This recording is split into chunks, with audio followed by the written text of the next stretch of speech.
Well, my wife asked me this week if I wanted to take a 2.5 hour drive to go look at some birds. Now, I'll be honest with you, I wasn't exactly sold on the idea. I'm thinking, what's so special about birds that I got to drive that far to see them? I mean, I like birds as much as the next guy, but I ain't never just driven 2.5 hours to see a particular kind of species of bird. Now, before I go any further, I want to welcome you back to the One Eye Podcast. I'm your host, Rock Pepe Lozano. Anyways, back to the birds in question. You see, my wife, bless her light feathered warm heart, has never went to see these migratory free flying fowl, and although she's been a born and bred original resident of this great state, and after a couple of her friends mentioned that they were heading in that direction to see this yearly event, well, Susie became interested in seeing what all the fuss was about. Now, from my understanding, there seems to be in the neighborhood of about 1 million birds traveling that way each year to that exact nesting place nearly 2.5 hours from us. So when she asked me if I'd be interested, I may have slightly chuckled as I thought she was just joking with yours truly. Well, it turns out that she probably wasn't a good idea, judging by her stern look in my direction. Now, I'm not one to be a scientific or really inquisitive kind of man. I'll look at something and use my common sense to either work up a hypothesis of the situation or walk away from it as too in depth for my understanding. Both have served me very well over my 65 years. So, anyways, I admit I was taken back a bit because honestly, I couldn't imagine my beautiful Susie as someone who would want to engage in bird watching, especially if it meant traveling such a ways with yours truly in a vehicle for such a long time. But I am a husband who is always about spending time with the wife. And so if she could put up with me for in a vehicle for 2.5 hours, and she is willing to explain what we're supposed to be looking at, well, then I'm perfectly fine with providing her with a man who will be on his best behavior during our time involved in this adventure. Plus, she planned on us spending time at her sister and brother in law's sports bar for a bite to eat. Now, when I get to visit with my in laws and there's food involved at the sports bar they own, well, then my fellow patriots and DIY followers, I'm all in. Yes, sir. Now, after retrieving our cooler to take our beverages in and falling off my ladder due to the bulky size of said cooler, I went about searching for my handheld telescope so that we could observe the flock of cranes like true Audubon enthusiasts. I also broke out my hat that yours truly saves for only the most adventurous of activities, such as mowing, gutter cleaning, fishing trips with Earl, Fred, Dwayne, and Jerry, and sitting on the deck on those hot summer days, partaking in the consumption of my delicious tea. Now, I felt that I was truly ready in all aspects to enjoy myself as well as bring some bit of pride to my wife's trip to observe the flock of Sandhill Cranes. Now, with the weather forecast expected to be sunny and over 85 degrees, I wanted to make sure that I am prepared in my attire and taking great care in having the right foot attire for whatever we might be doing, whether walking, climbing, or treading through any watery trenches. One can never assume that any of the previous conditions may be encountered, so I settled on wearing my old sneakers and knee-high socks. My preparedness comes from my years of scouting participation, where our motto was always to be prepared, and I was not about to start with running into something that might divert us from enjoying the activities of the day that Susie had looked forward to so much. Susie, on the other hand, well, she decided to wear jeans and a comfortable shirt and a light jacket just in case it gets windy. Now, I'm glad that she had asked me to go with her because I've taken it upon myself to pack a backpack of items for her, such as a pair of boots, a pair of knee-high socks, a spare hat, sunscreen, and some extra beef jerky in case she feels the need to quench a growling stomach from the long ride. That's just how I roll. I also brought along some earplugs, but I have tons of stories I can share, so my immediate feeling was she probably wouldn't need these. Oh, well, just in case, I better bring a pair for her just in case.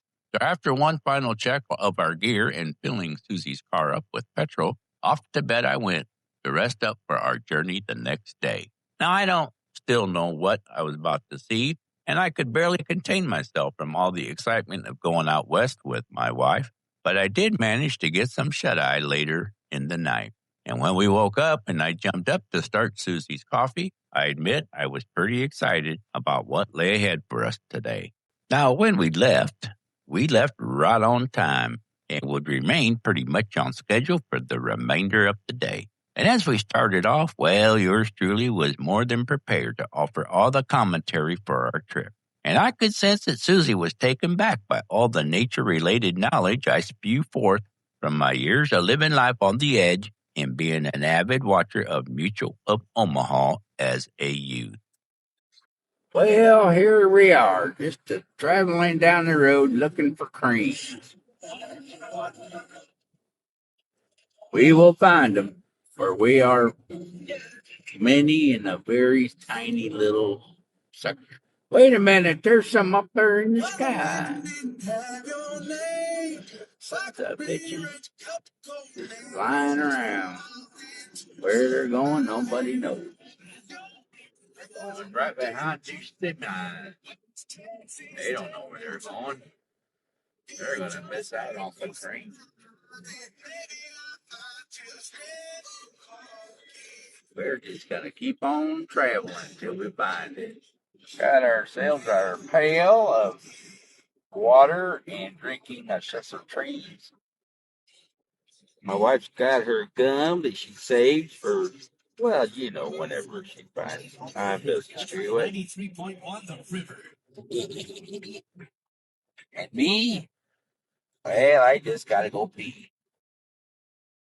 That's all. I ain't worried about nothing else. I just got to go pee. We're still traveling down the road behind two semis. Supposed to be one behind the other, but no, they got the black car road. That's up, bitches. I don't know what music my wife's listening to, but well, it's all it's important that she likes it. That's all that matters. There's no static. No static. We're out here in the hills. I ain't seeing no cranes anywhere. Now, spending time with the in-laws always proves to be some great quality time for us both. Susie gets to spend time with her sister, and I get time to share in great conversation with my brother-in-law. And, of course, visiting them meant we also get to eat at their fine dining establishment, what has some of the best burgers and meal choices of anywhere I've ever been to. Now, after a couple of hours of visiting, it's off to find our destination to do some birdwatching. And my wife was very excited to finally get to witness these migratory birds in their natural habitat.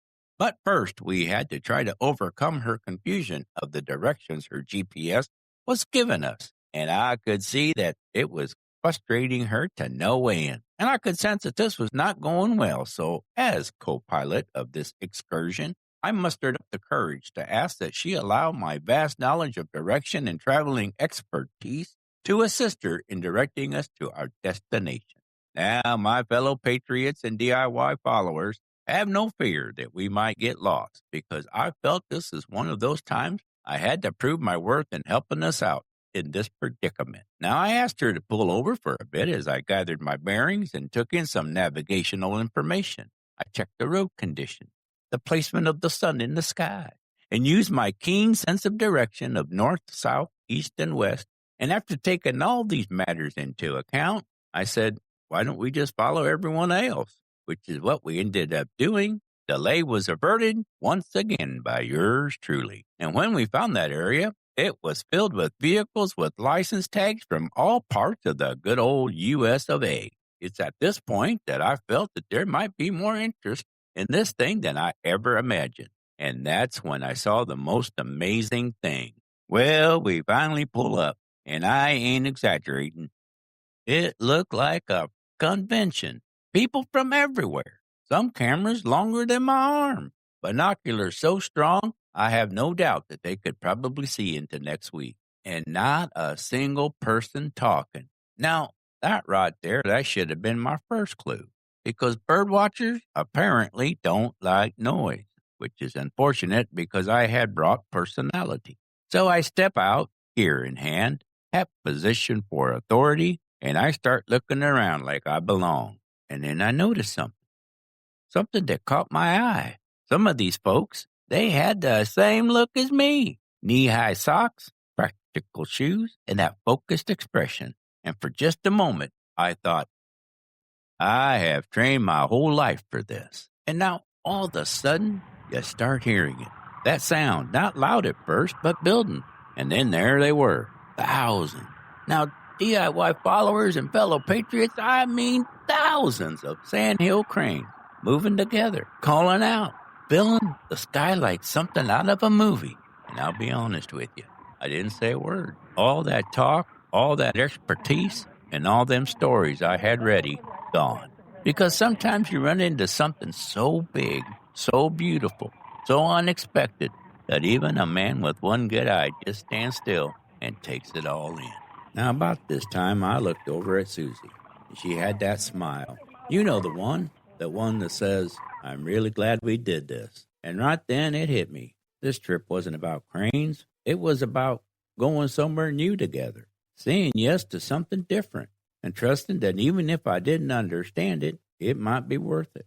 Because that's what marriage does. Sometimes you go for her, and, well, sometimes she goes for you. And sometimes in the middle, you both find something you didn't expect. Sometimes the reaches and heights of the mountains that you thought were way out of range, she can help you reach those tops of the mountains. Not by the physicality of it, but because she's there with you. And the thought of each of you reaching the summit together, well, that's just everything you ever wanted to know. You wanted to see, and you wanted to feel together. And in this moment, and watching these cranes just fly overhead and all that noise and all these other people just partaking in this situation, it was incredible. I'm not sure, patriots or fellow DIY followers, if you understand what I'm talking about. Maybe some of you do. But I can understand now why it is that we leave the little nest that we call home and travel and extend ourselves out to see the things and sights that this great country has to offer. And in that moment, as I looked around and took in all the noise and all that chatter going on from the birds, what I didn't understand and didn't see until now was just this whole community of people coming together and enjoying this moment with their friends and family and God knows who else they were with. But being together in that moment, we were all united in one thing, to watch this beautiful and amazing thing that was unfolding before us. And at that moment, I think I realized why people came from all over to see this. Never had seen anything so amazing in my life. And I've seen so many things, some that would make a man cry, and some that would make him just scratch his head and say, why? Why does things like this happen? And I think that makes this whole trip just that much more special. All right, now before I get too emotional, let's bring this thing back to practical. It's time to visit Pappy's Practical Corner. And today's DIY topic is how to prep for a birdwatching adventure without embarrassing yourself too much. Now, the first thing you want to do is tell yourself right off the bat, if you're going to go on a birdwatching escape, number one, bring yourself a good pair of binoculars. And I ain't talking about the kind you found in the junk drawer from 1987. Number two, dress for standing still, because you think you're going to be walking around, but you ain't. You're going to be standing there, staring up, wondering how your neck got so stiff so fast. And make sure you bring some comfortable shoes, not necessarily stylish, but they should be survivable. Number three, bring a little patience with you, because the best part of it isn't rushing to see something. It's waiting long enough for it to happen. Number four, don't overpack. Nobody needs 3 hats. Believe me, I checked. Number five, bring snacks and bring some drinks. Remember, one can't go wrong with some good, refreshing water. And my go-to standby on the snack front, I always recommend some jerky. It'll provide some good needed protein and will survive in most conditions for consumption. And they are easy to carry in pockets or backpacks. Number 6, respect the quiet. You ain't narrating a wildlife documentary. I was forewarned about this, and apparently there is truth to this. Number 7, and most importantly, be willing to enjoy something you don't fully understand. And last but not least, number 8, if your wife suggests a 2.5-hour drive to go see birds, you might just want to say yes the first time. Because sometimes, at the end of that drive, well, it could be what turns out to be one of the best days of your life. That's Pappy's Practical Corner for today. You know, for a long time, I thought I had a pretty good handle on things. Fix what's broke, help your neighbors, take care of your home, and keep things running the way they're supposed to. That's what being a handyman is, right? Well, and I've always been proud of that, and I still am. But somewhere along the way, I think I started realizing that there's some things you don't fix with tools, like driving 2.5 hours to go look at birds, or standing out in the field just watching the sky, or even noticing those little things like the gnomes in the yard you used to walk right past. I used to think my world was about 3 blocks wide, walk the same streets, see the same houses, wave at the same folks. But this past winter, that snow, it slowed me down, taught me a thing or two about patience and battery-powered snowblower, and helping Earl, watching them go from engineer to retiree, to just a friend sitting across the table with a cup of coffee. I'm starting to see maybe the neighborhood is a whole lot bigger than I thought. It's not just houses, it's the people, the moment, the things you almost miss if you're moving too fast. And those cranes, they didn't just fill the sky, they reminded me. There's still a whole lot out there to see. And I think I'm learning that the most amazing thing about being a patriot and an old handyman is realizing there's still more to appreciate than there is to fix. And that just might be the best part of the second season of life. So this week we learned that, number 1, taking a trip to witness something can end up meaning much more than just the experience. It can also revive oneself from the mundane part of living and may also allow us to partake in an amazing moment, either by ourselves or with that special someone. Number 2, there's a whole community of people just like us out there. But we'll never experience that if we just shut ourselves in or refuse to journey outside of our comfort zone once in a while. Trust me. Number 3, the greatest cameras or camcorders in existence are those that develop the images and experiences we have locked away in the depths of our minds. Although one could record an entire vacation or trip, we know that in doing so, it would also keep you from enjoying the activities that you could have lived out. No film could ever replicate a touch, smell, or emotions that you experienced by recalling a memory from inside the depths of your soul. Now, if today's episode made you smile or brought out a chuckle, then by all means share this episode with someone who could use the laugh today. They'll be forever grateful that you did. You know, my pappy used to tell me, when we learn to laugh, we learn to heal. And in the most amazing part of our week or day, someone hearing you laugh or seeing that smile might be that cog in the wheel that gets it all started. And there is no higher service than passing on a better demeanor to others. Trust me. And so always remember to be kind to one another, if only because you can be, and we all can be, always. Until then, take care of what's been entrusted to you. God bless the cameras that live within us. God bless those who bring us along to enjoy life in its fullest. And God bless the United States of America. Pappy out.